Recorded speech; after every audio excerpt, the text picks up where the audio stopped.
"We'll meet later, men," said Jeff. "It's maybe wise to make new plans in view of this." He motioned towards the Van Ryn carriage. There were exchanged looks of understanding. Several nodded. They filed silently from the room, leaving only the small, slight man and Jeff. Miranda found her tongue. "That was a down-rent meeting," she cried indignantly. The two men looked at her accusing face, and Jeff laughed. "It was indeed, Princess. Allow me to introduce Dr. Smith Boughton." The small man bowed coldly. Smith Boughton, she thought. Fenimore Cooper's words at the banquet came back to her. Tuppenny little doctor skulks about preaching rebellion and defiance of the law. This, then, must be the one who was organizing the farmers. "I should think you'd be ashamed," she said to him hotly, "stirring up trouble, telling people to do wrong. They were happy enough on the manors until you came along." The two doctors exchanged glances. Though Boughton was the older, they had both been medical students at Castleton, Vermont. Always they had been friends. Since Boughton, burning with fervor and the true crusader spirit, had come to Columbia County, Jeff had done what he could to help the cause. But Jeff had balance and a sense of humor, which the other had not. Now the little doctor stepped up to Miranda, his eyes blazing. She saw that he was neither mousy nor meek. "You parrot words you've heard," he shouted at her. "The farmers have never been happy on the manors. My own people were Rensselaer tenants, and I know. You feather-brained girl, do you realize why your forefathers left the old country? It was to find freedom and be quit of tyranny. All the length and breadth of this great land white men are free, except here on these manors. I tell you, 'tis a black and rotten spot here, a stinking survival from the past." He clenched his fist, and Miranda stepped back. Katrina, wide-eyed, peeked around the edge of her skirt. "But it's the law," said Miranda weakly. She felt force in the little man's oratory, but she was not in the least convinced. "The law is wrong," said Boughton more temperately, "and it shall be changed." "Without violence," put in Jeff on a warning note, adding directly to his friend, "Our cause will suffer if there's violence." The other nodded and sighed. "See you later," he said to Jeff. He bowed curtly to Miranda and went out. "Now, young lady," said Jeff, smiling at Katrina, "let's see the finger that brought you here at this interesting moment." He took the child's hand and led her gently to the surgery. It was a small room with a red drugget carpet. Besides the scrubbed oak bench on which lay iron forceps and a couple of scalpels, there was only a cabinet filled with bottles and pill-boxes, a stone mortar and pestle, some medical books, a table and 2 chairs. A beam of sunlight fell through the single uncurtained window. Miranda reluctantly admired the deftness with which Jeff's blunt fingers unwound the bandage, and the reassuring way he spoke to Katrina. But she found nothing else to admire. She loathed his thick-set, aggressively masculine body, his boorish manners, and above all his treacherous alliance with the down-renters. She chafed to be gone and tell Nicholas. She consulted the surgery clock. Already it was past 1:30. "There's nothing wrong with this finger," said Jeff, raising his head after a careful examination. "No," she answered, "I didn't think there was." Jeff straightened and folded his arms. "I find that most interesting. Dare I hope, then, that I've aroused a secret passion in your maiden breast? Can it be that it was solely from the hope of seeing me again that you came today? This condescension overcomes—" "Fiddlesticks!" Miranda burst out, and was immediately horrified. Well-brought-up young ladies did not shout fiddlesticks. That was a deplorable lapse into her childhood. And now the insufferable man was laughing again. She pulled up her yellow gloves and straightened her bonnet. "We came today, Dr. Turner, because Nicholas—" she corrected herself instantly, The Patroon wished it. I now bid you good day." Her little slip and the tone of her voice as she had said Nicholas sobered Jeff. He scrutinized her sharply. Her fragile, golden-white beauty did not appeal to him. He preferred a buxom bosom and high spirits along the line of Faith Folger, who flouted her Quaker background with rosy cheeks and hearty laughter and a passion for wearing cherry-colored ribbons in her dark curls. Miranda, with her little pretensions, had irritated him. Miranda, with her little pretensions, had irritated him as much as he had her. Moreover, knowing her to be a farm girl of simple upbringing, he thought her a traitor to her class. The girl's head had been turned by luxury. But, he now thought, perhaps it was deeper than that. It would be a pity if the little goose fancied herself in love with Van Ryn, who was undoubtedly a handsome and romantic-looking fellow. There would be no solution to that situation except heartbreak for the girl. Worse yet, suppose Van Ryn seduced her. Even as the idea occurred to him, he rejected it. Whatever the man's faults, a desire for shoddy intrigue was not one of them. Jeff was as sure of that as he was sure of his own name. "Did Van Ryn come with you to Hudson today?" he asked abruptly. "Yes," said Miranda. "Mr. Van Ryn escorted us." Her eyes flew to the clock with transparent longing. She moved definitely towards the door. Jeff, on impulse, put his hand on her arm. "Miss Wells," he said earnestly, "why do you stay at Dragonwyck? Don't you miss your home and your family?" Miranda colored angrily. "You're impertinent, sir," she said, throwing off his hand. And sweeping up Katrina, she made a grand exit. The newly rebuilt Hudson house on Warren Street provided the Van Ryn party with an excellent dinner. Their table was set in a corner of the white-pillared dining room, and the watchful proprietor saw to it that no lesser mortals approached the Patroon, except, of course, 3 anxiously hovering waiters. Miranda told Nicholas at once about the down-rent meeting and Smith Boughton, but he made light of it. "It's nothing but childish hysteria. I'm surprised that so sensible a man as Turner should have part in it. But it'll soon stop. I've spoken to the sheriff." He was in no mood for unpleasant matters. He, too, was enjoying the day. He had bought Katrina a rag doll and a paint box. There was something for Miranda, too, a gold and enamel vinaigrette for smelling salts. She and Katrina were both in an ecstasy of gratitude. The afternoon passed too quickly. Miranda dreaded the hour of return, and Nicholas made no move. They wandered to Parade Hill, the promenade terrace at the foot of Warren Street, and walked leisurely about, admiring the view of the Hudson and 2 old schooners, whalers both, which lay beside the docks below. Soon there would be no more whalers, and in a few years trains would come snorting through the peaceful riverbank and deluge the terrace with soot and sparks. But today it was quiet. There were other promenaders, girls in Quaker bonnets and demure fichus, laughing children with hoops which rolled merrily round the central fountain, old gaffers stretching their legs in the crisp sunlight. Miranda and Nicholas spoke little. A soft contentment held them both.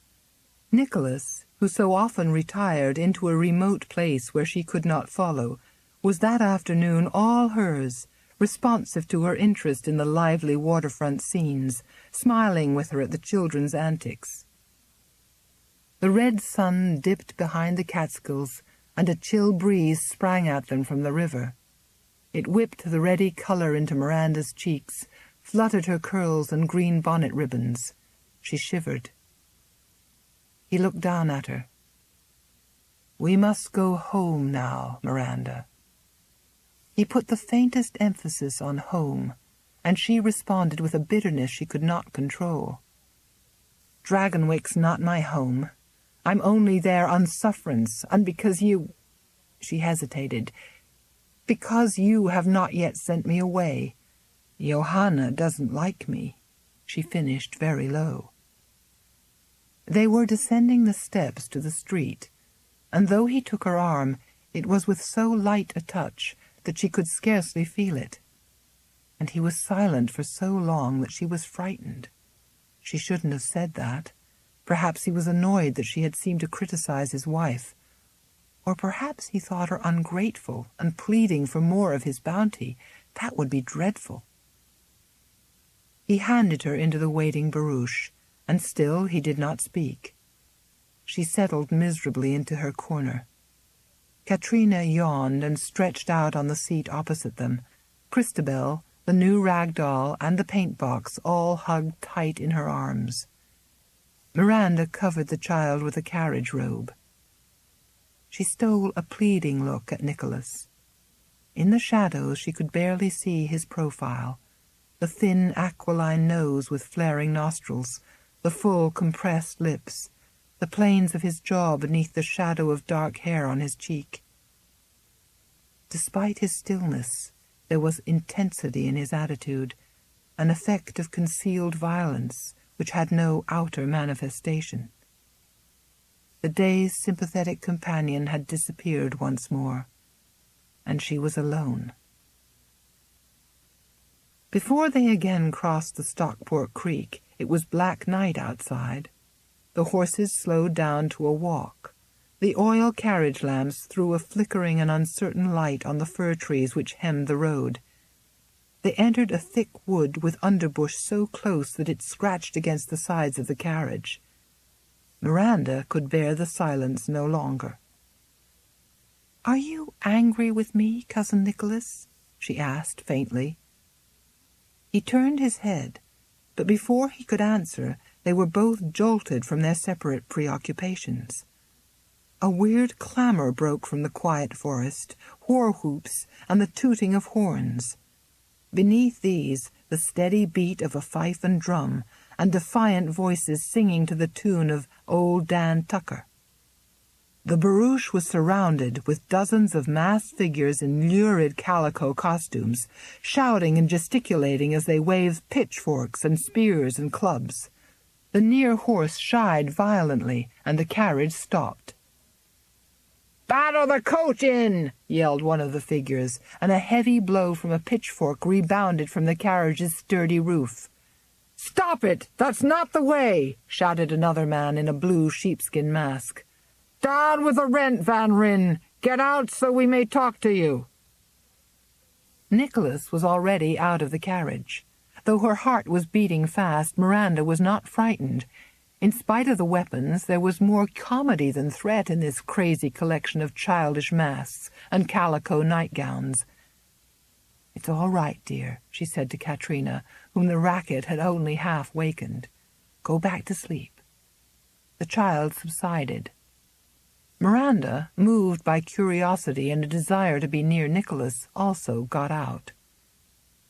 He walked up to the man in the blue sheepskin mask, who seemed to be the leader.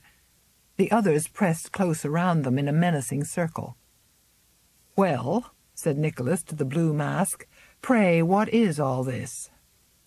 He spoke as casually as though this were a garden party on the Dragonwyck lawns, and before the leader could answer, a large figure in pink calico with a headdress of turkey feathers broke from the circle, and brandishing a torch in Nicholas's face, shouted, "He know very well what we are. We're Indians. We've banded together on the warpath to right a grievous wrong." Nicholas's eyes traveled slowly from the speaker's muddy hobnailed boots beneath the home-dyed nightgown to the rawhide belt from which dangled a tin horn. Finally, he raised his eyes to the clumsily painted mask. Nicholas's lips curved. "I've no objections to your playing at Indians, though it seems a childish amusement for grown men, but kindly play your games elsewhere. You're blocking the road." The group wavered. Several of the masks turned toward the one in blue sheepskin as though for guidance. "You tell him, Blue Eagle," muttered the man in turkey feathers. The leader nodded and raised his hand toward Nicholas in a gesture of command. "We're warning you, Van Ryn. he said in a stern voice, muffled by the mask. "You won't collect the next rents. We Indians will see to that.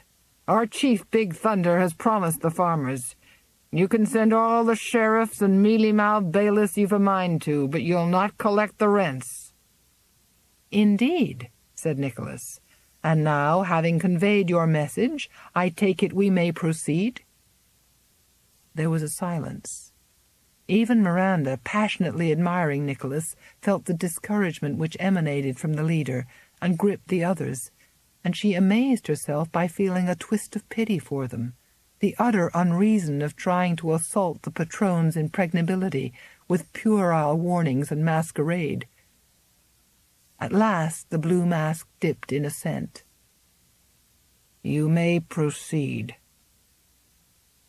As Nicholas turned toward his carriage, a few pitchforks were waved, and there were scattered tootings from the tin horns, but their defiance had flattened. "Oh, you were so splendid!" cried Miranda as they once more seated themselves in the barouche. "So—" Her voice broke into a frightened scream. The glass windows in the doors on either side of them shattered simultaneously, and above the crash there was a report and the high whine of a bullet. Without conscious thought, she threw herself into Nicholas's arms. They tightened convulsively around her, holding her pressed against him. Her bonnet fell to the floor, and bending his head, he touched her hair with his lips. As soon as the coachman had managed to control the terrified horses, the left-hand door was thrown open, and Jeff Turner's anxious face peered in at them. "You all right?" he cried. By the light of the torch he had seized as he ran to the carriage, he saw Miranda's bright head against Van Ryn's breast, and even in his dismay he had a swift thought, "Oh, Lord, so that's the way it is," before Nicholas put the girl gently from him.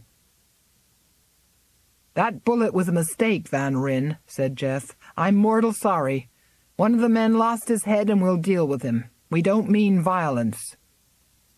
His quick eyes saw that no one had been hurt. Katrina, who was now wailing, had been protected from the falling glass by the carriage robe, and the bullet had passed harmlessly in and out of the windows. "So Dr. Turner is Blue Eagle," remarked Nicholas without particular emphasis. "Don't you think you might keep your companions in better order?" "Yes, of course," answered Jeff impatiently. "I told you I'm sorry, but there's no harm done, and it's no wonder one of us lost control. You're mighty provoking, Van Ryn, with your godlike air and your stubborn refusal to see any viewpoint but your own. Don't you realize these men are desperate, you fool?" "It's you who are the fool, Dr. Turner," said Nicholas indifferently. Jeff turned and walked slowly back to the group of disgruntled maskers. Silently, they all watched the carriage speed down the road and disappear between the pines. They had accomplished nothing, except to put themselves in the wrong and in danger of the law by that reckless pistol shot. "Never mind, men," said Jeff, tacitly admitting the affair's failure. "Take heart. We'll win out yet. We'll show 'em we mean business over at Ancram next week." In the Van Ryn carriage, Miranda was trying hard to control hysterical tears while she soothed the whimpering child on her knee. It was not only the fright and danger, nor shame at the way she had thrown herself into Nicholas's arms. It was the realization that he had pulled her violently against him, and she had felt the hard pressure of his face on her hair. This time there could be no doubt of his response, and beneath the exaltation of that knowledge she felt a corroding fear. She could not look at him. Above Katrina's head she kept her face turned towards the blackness of the broken window through which an icy wind blew. Though her teeth were chattering, she scarcely felt the cold. "I must go home," she thought wildly. "I must get away. It's true, I must go. Tomorrow I'll tell him. No, now, quickly, before I lose my courage. Cousin Nicholas," she said, her voice high and strained, "it'll soon be Christmas time. I should be home. My mother will need me. There's always so much to do. I think I should go at once, tomorrow or the next day, perhaps." Nicholas reached out in the darkness and put his hand on her arm. At his touch she fell silent. "Be patient, Miranda," he said in a quiet tone of absolute command. "You will go back to the farm in due time. In due time."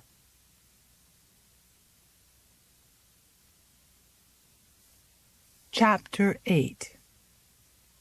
Life at the manor house went on as though the day in Hudson had never been.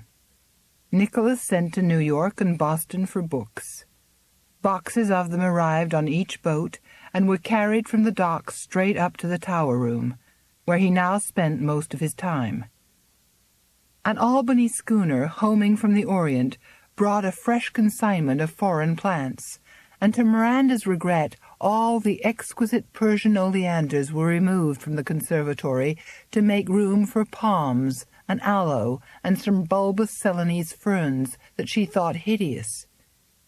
She had admired the oleander's waxy rose blossoms and the vivid green of their lance-shaped leaves, and she missed the fragrance which had delicately penetrated to the dining room. But Nicholas seemed to have lost interest in flowers.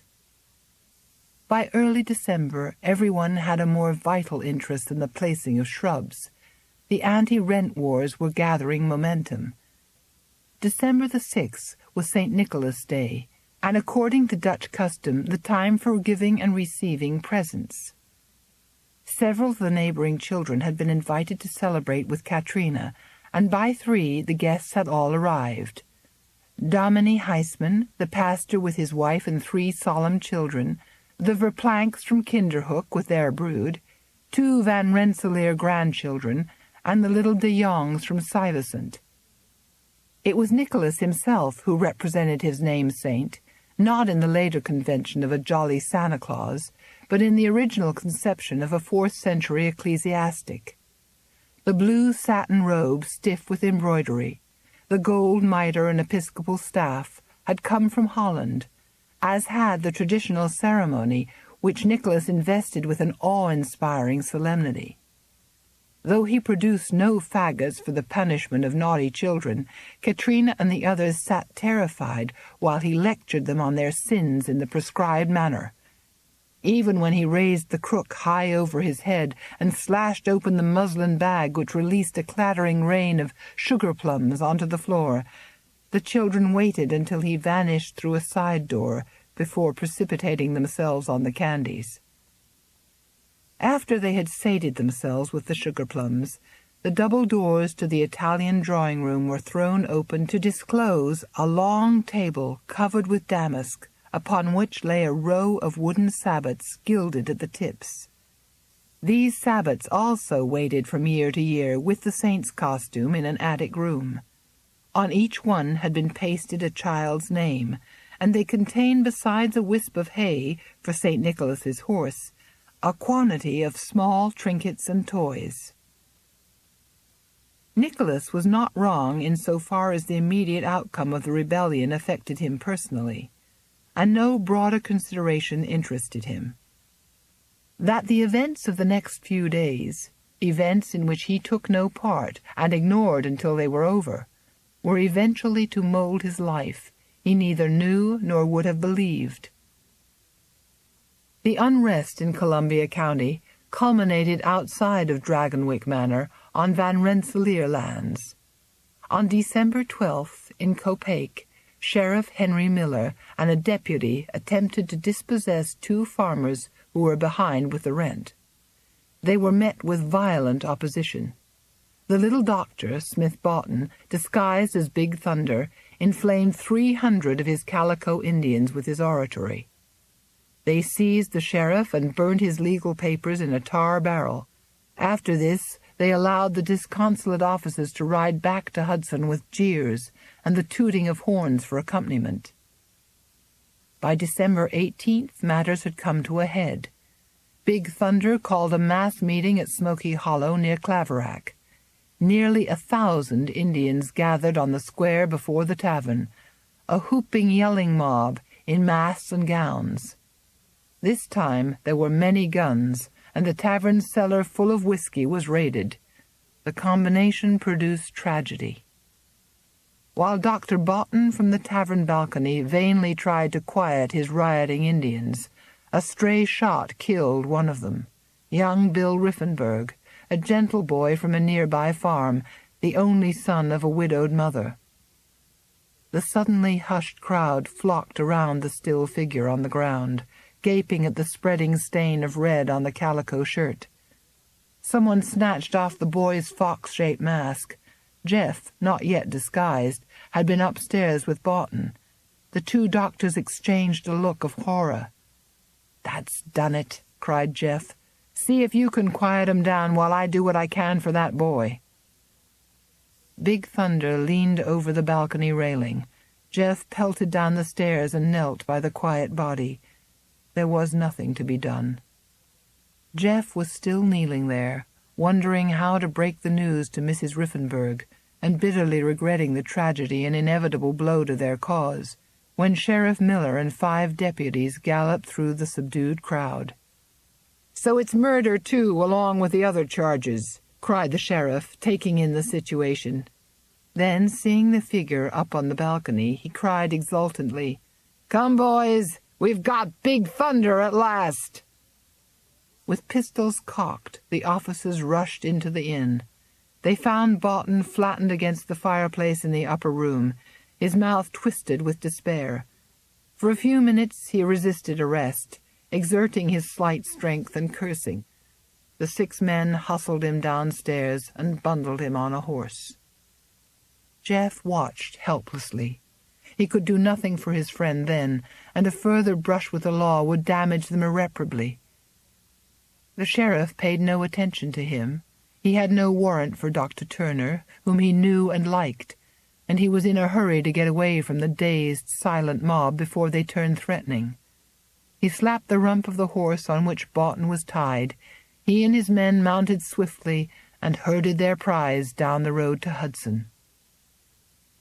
Jeff helped carry Bill Riffenberg to his mother's house and did what he could for the widow. Then, heartsick, he too returned to town. Big Thunder was in jail, but the authorities were nervous. The tooting of horns continued all that night from the nearby hills. The down-renters sent threats.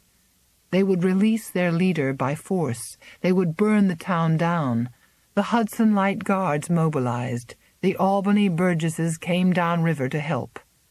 Finally, as the panic grew, a message was sent to New York City, and Captain Crack's troop of German-American cavalry steamed up the Hudson on a chartered ship. Jeff stood on the doorstep of his house and watched the dashing troop prance from the dock along Front Street toward Warren. They were preceded by a brass band whose martial din made eloquent accompaniment to the splendor of gold epaulettes and braid, metal helmets with white plumes and gilded eagles, dangling scabbards, and glossy patent leather boots. All this to subdue a handful of farmers in bedraggled shirts and one small imprisoned man. Jeff turned wearily and went back to his surgery. He sank into a chair and rested his head on his hands. Rilla, the grizzled old colored woman who tended him, shuffled into the room and put a mug of mulled wine at his elbow. "Drink dis here, massa," she said. "Den you won't be so down in the mouth." "What would I do without you, Rilla?" said Jeff. "Same as you's done before I came, but I ain't gonna let you try," announced the old woman, wagging her turbaned head. She was an escaped slave from a Georgia plantation who had managed 3 years ago to reach this particular station on the Underground Railway to Canada before collapsing with exhaustion and pneumonia. Jeff had cured her, and she had attached herself firmly to him ever since. "Now you stop studying about them po' farmers," she added, patting his shoulder. "Dey time for freedom's comin' some day, just like niggers' time comin' some day. Never did see such a man for frettin' over other people's troubles. Quit it now, dis minute." Jeff drained his mug and smiled absently. He was used to her affectionate scoldings. No, the time is not yet ripe, he thought. Some day the farmers will surely win, but it can't be done with rioting and violence. We're fighting for democracy, and we must use the democratic system. Election's the only way. We'll put our own man in the governor's chair fair and square.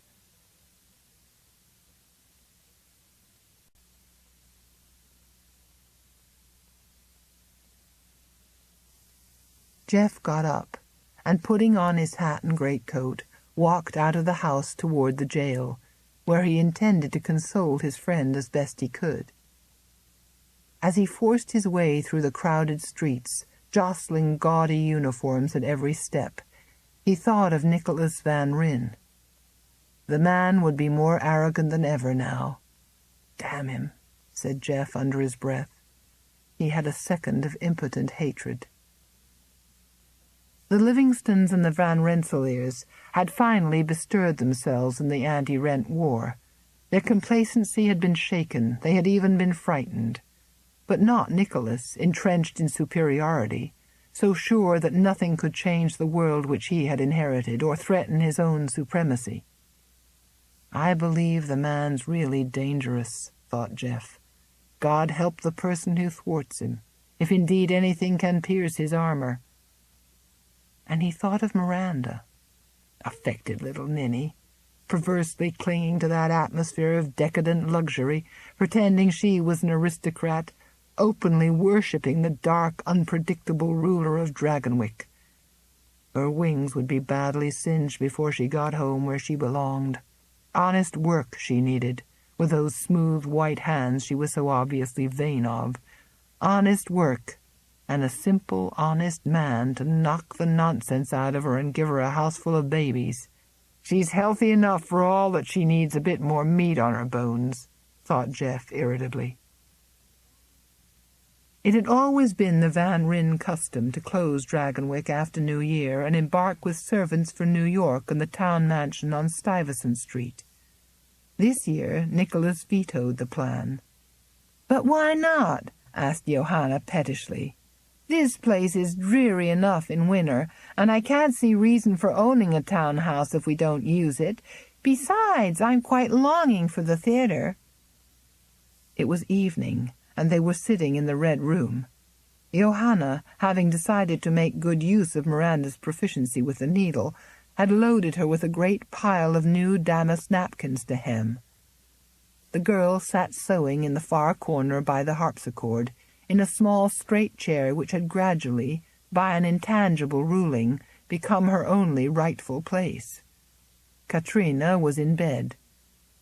The evening differed from a dozen recent evenings, in which Johanna yawned, read a word or two in a magazine, and yawned again, while the gold and ormolu clock ticked off the minutes to bedtime, in that Nicholas was with them. "This winter I prefer to remain at Dragonwyck, my love," he repeated. "If you need new clothes, you may send for a dressmaker to come here." Johanna's big face puckered. She moistened her lips. "But why, Nicholas? I had made so many plans."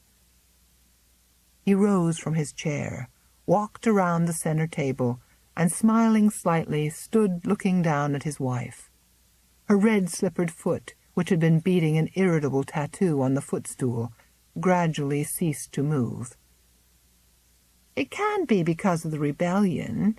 You said yourself that was all over now Barton is imprisoned," she persisted, but her voice had grown fainter. "And it's damp here in the winter. I shall get one of my heavy colds." Nicholas made a hardly perceptible motion with one hand. "That would be most unfortunate, my dear. You must take every precaution. But we'll stay here at Dragonwyck." Johanna shifted in her chair. Her eyes dropped under her husband's gaze. For a moment Miranda felt sorry for her, an emotion immediately eclipsed by relief. The move to the city would certainly have resulted in her being sent back to Greenwich. They would hardly have included Miranda in the New York household, too. Yet why don't I want to go home? She thought passionately. What is it that keeps me here? She lifted her head and looked at Nicholas. The soft candlelight cast his shadow against the red-papered walls. He dominated the room as he dominated the two women. As though he felt her gaze, he turned his head and looked at Miranda. Again the girl felt a little shock that in that dark face the eyes should be so light and vivid a blue. It was this anomaly that gave the curious effect of blankness, of shuttered windows which showed no sign of the life which moved inside. A chill passed over her, but with it a fascinated compulsion so strong that had he held out his arms to her, she would have run to him, blindly forgetting Johanna and all decency. Instead, he bent over, and picking up Johanna's handkerchief, which had fallen to the floor, restored it to her with a bow. "Good night, ladies," he said softly. "May you rest well." And he left them. For the remaining half-hour, until Tompkins came in with wine and cakes, the mistress of Dragonwyck sat silent in her chair, her eyes fixed on the handkerchief which lay where Nicholas had placed it on her lap. January and February passed swiftly for Miranda. The river was blocked with ice and the roads nearly impassable, so that there were no visitors.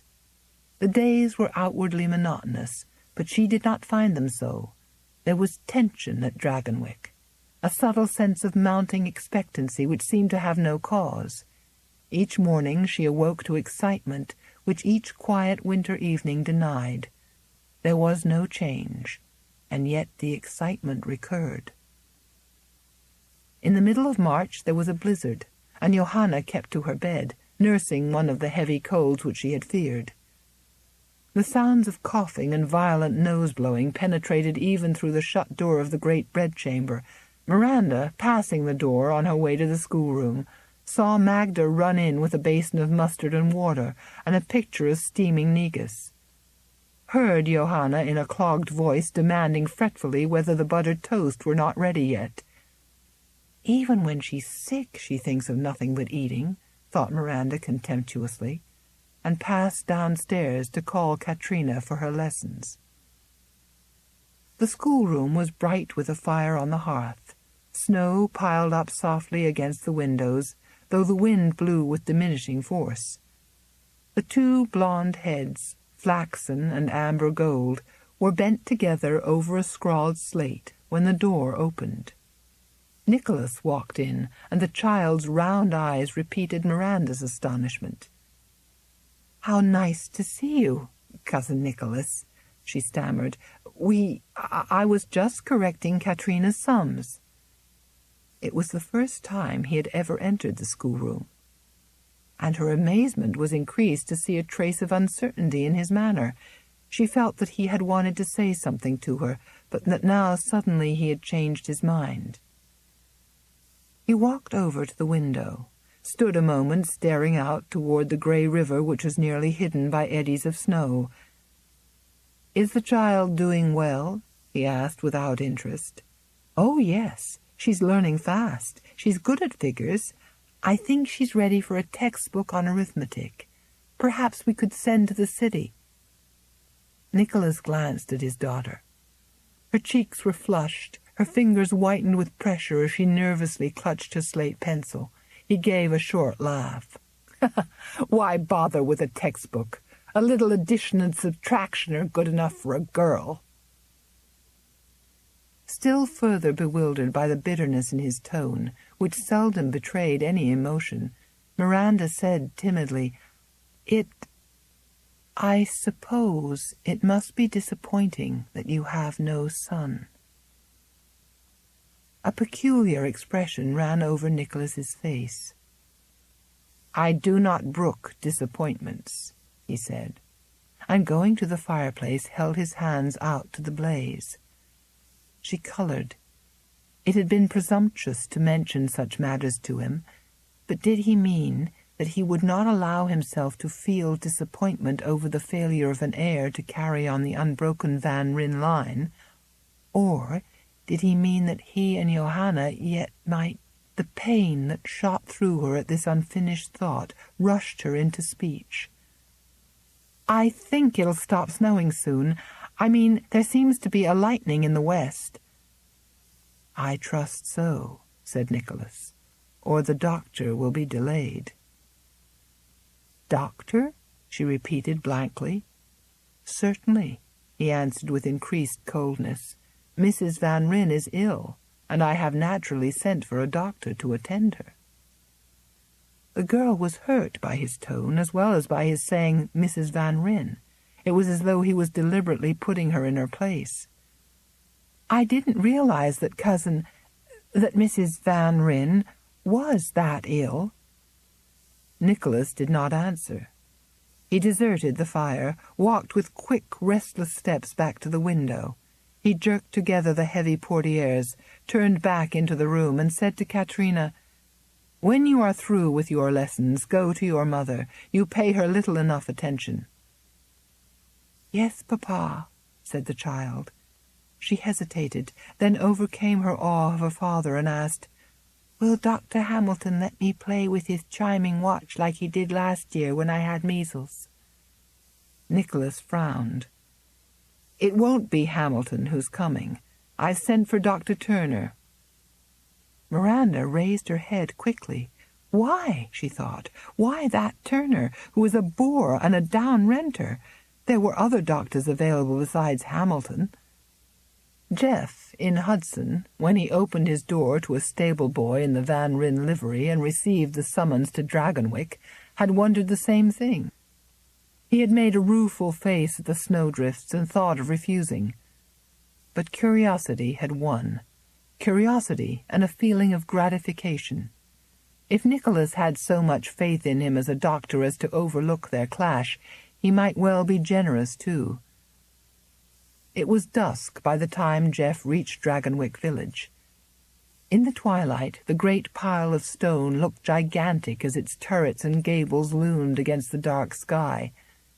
The portieres had all been drawn, and no light showed. Here there was neither warmth, vitality, nor comfort. "It's evil and unhealthy, this place," thought Jeff. "It belongs to a dying age." Though he was the most practical of men, Jeff had an instinct of repulsion so strong that he very nearly turned his horse before they reached the porte cochere. He could ask for shelter at the parsonage or at one of the farmhouses, and give what excuse for having covered all those miles to no purpose, thought Jeff, angry with himself. Ridiculous fancies, my lad. Besides, there was a sick person inside who needed him, and this call Jeff would never deny.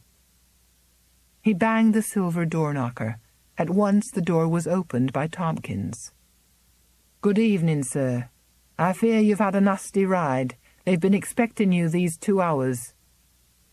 Jeff blew on his fingers and advanced to the farther end of the long hall where there was a fire. Firelight and candlelight did little to relieve the effect of luxurious gloom. Jeff pulled up his coat-tails and tried to warm his chilled legs. "I hope Mrs. Van Ryn is not very ill," he said. "How's she feeling now?" "Better, I think, sir, but my lord has been anxious for you to come. He's always so solicitous for his lady's health." "Is he, indeed?" thought Jeff. He couldn't picture Nicholas as a solicitous husband, but he might be wrong. With unusual humility, Jeff admitted to himself that he didn't understand these people. Tompkins ushered him upstairs, and Magda received him at her mistress' room door. Johanna greeted him sulkily. "I can't think why Mr. Van Ryn didn't call Dr. Hamilton as usual." She held out a fat hand, which she withdrew at once, letting it fall to the bed as Jeff touched it. "I'm sorry, ma'am," he said with some embarrassment, "but I'll do my best to cure you." And he proceeded to make a thorough examination, undeterred by Johanna's grudging cooperation or by Magda's disapproving eyes. Except for the heavy cold, there was nothing wrong with Johanna. Considering the vast bulk through which it was required to pump blood, even her heart was in good condition. "Nothing to worry about, ma'am," he told her cheerfully. "Take these drops 3 times a day, and a bit of scraped onion in sugar for the cough. You'll soon feel right. One thing more, though," said Jeff, seeing a sodden pile of nibbled sweetmeats on the bedside table. "The diet should be light for a few days. Gruels and tea, a boiled egg or so, nothing more." He was dumbfounded at the anger which transformed her face. Johanna's mouth set stubbornly. "I shall eat as I please," she said. "Magda, be sure they are making that tipsy cake I ordered. I'm longing for it." Her little eyes threw Jeff a look of defiance. "Your cold will mend faster without the tipsy cake," he said, "but it will mend anyway." This was a fool's errand he had come on, and he wished very much that he were snug at home and within reach of really sick people who might need him. He cast around for some remark with which to close the fruitless interview. His eyes roamed over the frowsy room, lighting on the most attractive thing in it. "What superb flowers," he said pleasantly, pointing toward a low shrub which stood in a cloisonné pot upon the large table. The blossoms, which grew thick as red stars amongst the long green leaves, gave forth an agreeable fragrance. The anger faded from Johanna's eyes. "It's one of Mr. Van Ryn's Persian oleanders," she said slowly. "He had it brought here today to brighten the sick room. It is pretty, isn't it?" She spoke in a curiously strained voice. Evidently the Patroon did not often trouble himself to bring his wife flowers, thought Jeff, and in truth, were I married to this lump of suet, I wouldn't either. He smiled vaguely, agreed that the shrub was pretty, and retired from the room. On his way downstairs, he passed Miranda, who was standing at her own door. The girl gave him a cold nod and a resentful glance from the corner of her long, beautiful eyes. In the green dress trimmed with cream lace at the throat, and with her lightly poised head and undulating walk, she put him in mind of a valley lily. He returned the nod as coldly, annoyed by her continued hostility. A hostility not shared by Nicholas, he discovered when his host came forward to meet him downstairs. The Patroon was at his most charming. He listened attentively to Jeff's account of his wife's health, saying at the end, "Yes, I'm sure you're right. The cold is already breaking up, but it's well to be sure that the lungs are not affected, nor any sudden complication threatened. Don't you think so, sir?" Jeff agreed, and added brief mention of his efforts to reduce Mrs. Van Ryn's diet. "Did she agree to that?" asked Nicholas. "Indeed not," laughed Jeff on a rueful tone. "She ordered a tipsy cake instead." There was a short pause. Then Nicholas said, "Ah, yes. I fear my wife is very much given to the pleasures of the table." And he smiled indulgently. The smile and the tone were just that, indulgent. The half-pitying, half-amused attitude one has toward a wayward child. Natural enough, and yet deep in Jeff there was a little psychic tremor, a faint unease. He looked sharply at his host, and the tremor disappeared. The smile on Nicholas' handsome face seemed genuine. His startling blue eyes expressed nothing but courteous interest in his guest. Jeff enjoyed that evening. A guest room had been prepared for him, and Nicholas overruled his objections to spending the night. It would have been folly to set off on the long ride back at that hour. Miranda joined them at supper, and though at first the girl was very quiet and constrained, she gradually responded to Nicholas's conversational brilliance, as Jeff did.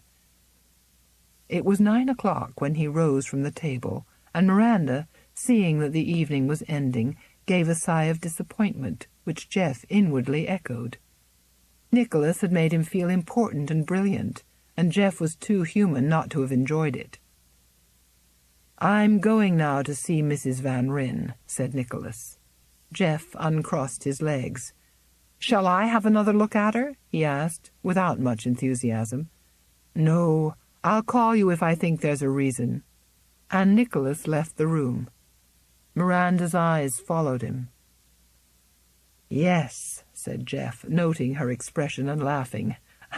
"I must admit that he can be very charming." She blushed, bringing a bemused gaze to his face. "You do see it now, don't you?" she said. "How wonderful he is, and—" "Never mind," said Jeff crossly. Though he felt more admiration for Nicholas than he had ever expected to, he didn't relish that look in the girl's eyes. "I can't think why you always treat me like a child," she cried indignantly. Jeff pushed his chair back. "I'll spare you the obvious answer." As she flounced from the room, he thought that it would be a great satisfaction to spank her. His palm tingled.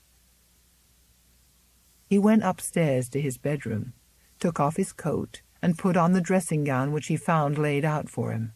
It was of yellow brocaded satin with velvet revers. He fastened it gingerly, and looking at himself in the great pier glass, burst into laughter. His sandy hair, heavy neck, and hairy chest looked ridiculous in that elegant garment.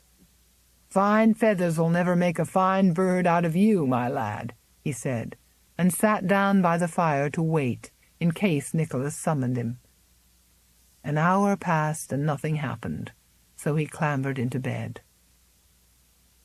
Miranda, too, had gone upstairs, her mind filled with irritation at Jeff. When she reached the landing, she turned and went down the hall to Katrina's room, meaning to say good-night to the child, though nearly certain that she would be asleep. She opened the door and peered in. The night-light burned by the bed, and she was surprised to see Katrina sitting bolt upright, her eyes wide open. "Why aren't you asleep, dear?" chided Miranda. "I can't," said the child. "There's so much noise downstairs." "Noise?" Miranda smoothed the pillow and straightened the bedclothes. "There isn't any noise, pet. You've been dreaming." The round eyes stared incredulously. "Don't you hear it? The piano's going and going, and some lady keeps laughing, high and clear." Miranda listened a moment. There was no sound but the drip of melting snow from the eaves. She shook her head. "Lie down, dear. You mustn't make up stories." The child pushed her away. "You're being mean, Miranda. I hear it just as plain. You listen in the hall." To humor her, Miranda opened the door. So far from being noisy, the house seemed unusually quiet. There were no servants about. All the bedroom doors were tight shut. She wondered unhappily if Nicholas was still in there with Johanna behind the big door at the end. There was the faint guttering of a spent candle, but no other noise of any sort. The stillness was heavy, pressed down. "Now you hear it, don't you?" cried the child. "The laughing's so loud, except it doesn't sound like happy laughing. It sounds as if it came from the Red Room."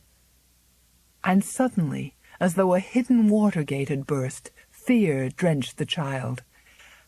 "It's our Zilda," she moaned. "It's what Saley said. The piano and the laughing. Make it stop, please! Please make it stop!"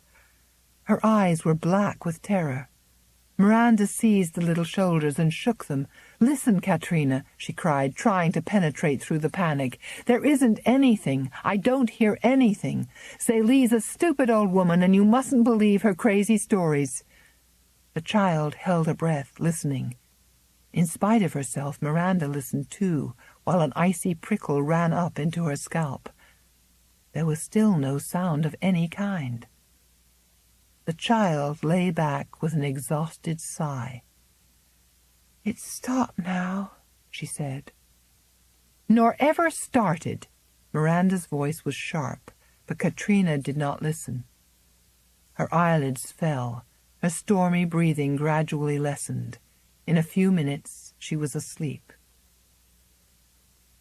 Miranda went back to her own room, annoyed with herself because of a desire to run through the hall and tug at her bell-pull, to summon anybody who would come and talk to her for a moment. Utter nonsense, she told herself. I didn't hear anything. Nobody else heard anything. It's only the fancy of an excited child. She raised her arms above her head and stretched. She was at last becoming sleepy. She thrust her feet into the bedclothes, then drew them out again and sat up, wide awake. There was the stamp of running footsteps in the hall, a murmur of voices, then thunderous knocks on a distant door. She put on her slippers and went out into the hall. Servants were distractedly running about with candles. Magda stood wringing her hands, her shrewish face grey. Under her directions, a footman was banging on Jeff's door, who at that moment appeared. "What is it?" he asked, calmly alert, though his speech was thick with sleep. "Mevrouw is taken bad," cried Magda. "Hurry, sir." Jeff picked up his bag, pulled the magnificent dressing-gown close around his nightshirt, and went to Johanna's room. Miranda followed. There was a horrible noise in the room, the sound of retching, steady, almost rhythmic. On the bed, a shapeless figure threw itself backward and forward in a monotonous, mechanical way. Jeff stood for a moment appalled. Then he groped for the pulse, which was terrifyingly slow and irregular. The flesh beneath his fingers was clammy as an eel. "What's happened?" he said sharply to Magda, who stood moaning beside the bed. The woman's fright had conquered her resentment of the new doctor. "It began sudden, near an hour ago, vomiting and purging. I thought it would pass." "Did she eat that?" asked Jeff. On the table by the bed were the remains of an enormous tipsy cake, its moist, crumbling sweetness soaked in sherry and filled with preserved fruits. A silver nutmeg mill stood beside it. Johanna was fond of nutmeg. The maid nodded. "She ate a lot of it. Mr. Van Ryn asked her not to, but her heart was set on it." "Where is Mr. Van Ryn?" snapped Jeff. He was doing what he could for his patient, forcing down ammonia spirits to help the flagging heart, but she could not retain the draught. He put hot cloths on her head and distended abdomen, but she knocked them off. "He's up in the tower. I sent for him." "Acute indigestion?" thought Jeff swiftly. "Inflammation of the bowels? The cake would explain it, all that rich stuff taken into a depleted system. And yet he wasn't satisfied. Johanna's rolling pupils were distended, so that her eyes appeared to be not blue, but black. Some drugs do that, thought Jeff. "Has she had any medicine of any kind?" he asked Magda. The maid shook her head. "Nothing, sir, except those drops you gave her." The drops were a harmless little carminative. "What has she eaten since I saw her last? Think. Be careful." "Nothing but the tipsy cake." Jeff went on working grimly, but while the retching grew less, the pulse also got slower, and a bluish tinge was suffusing Johanna's face. He knew that Nicholas would be there any moment, and that he must hurry with a question which he didn't want to ask, and had not time to phrase properly. "Did Mr. Van Ryn give her anything at all?" The maid shook her head. "I was in the room all the time, putting things away. He handed her the cake when she asked for it, that's all." "Oh, I'm a fool," thought Jeff, frantically chafing the fat, chilling arms. Nicholas strode in, pushing past Miranda, who stood paralyzed by the door. He went up to his wife, and she seemed to feel his presence. Her eyes focused painfully, and her swollen lips moved. Her breathing became shallow and gasping. "What is it?" cried Nicholas, turning a white face to Jeff, who made a hopeless gesture. "Acute indigestion. I fear the heart is failing," he whispered. He piled blankets on her. He had fresh warming pans brought. He held her up so that she could breathe. Nicholas stood as though dazed, motionless.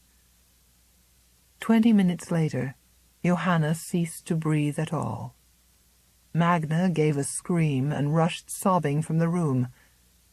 Jeff drew the sheet up over the staring eyes and sank into a chair, profoundly shamed and miserable. He had been there all the time. Somehow he should have been able to save her. Had he missed some symptom in his examination this afternoon? There might have been disease he had not discovered. And I was so cocksure, he thought bitterly.